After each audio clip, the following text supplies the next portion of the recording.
Saudara mantan Menkominfo Johnny G. Plate hari ini akan menjalani sidang perdana dalam kasus dugaan korupsi proyek BTS yang merugikan negara hingga 8 triliun rupiah di Pengadilan Tindak Pidana Korupsi Jakarta Pusat. Ya, akibat kasus ini, ratusan tower BTS terbengkalai yang merugikan jutaan penduduk yang belum dapat menikmati jaringan telepon dan internet.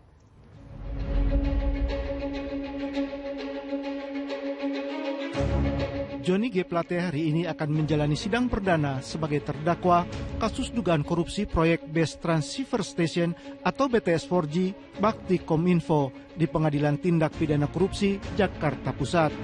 Dalam kasus ini kerugian negara diperkirakan mencapai 8 triliun rupiah.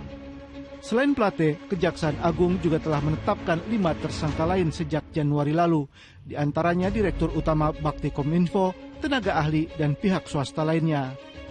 Awal Juli lalu, Kejagung juga menetapkan 1 tersangka lainnya, yaitu Muhammad Yusrizki, Direktur Utama PT Basis Utama Prima, sebuah perusahaan penyedia sistem panel surya. Dalam proyek BTS, pemerintah menargetkan pembangunan 4.200 tower BTS, tapi hanya 958 BTS yang terbangun. Itu pun tak jelas apakah bisa digunakan atau tidak.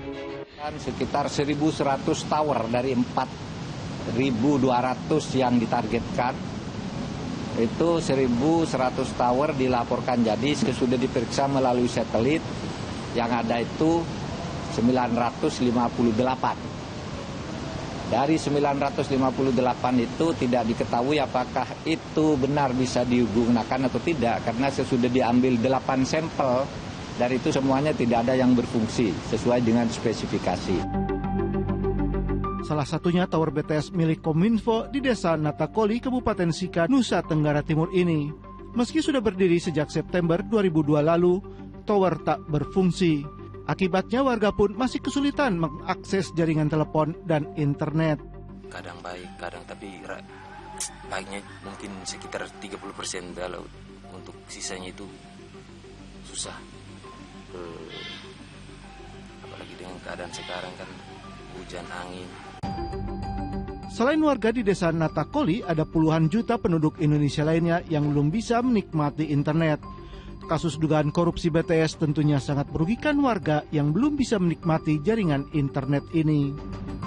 Tim Liputan 6 SCTV melaporkan.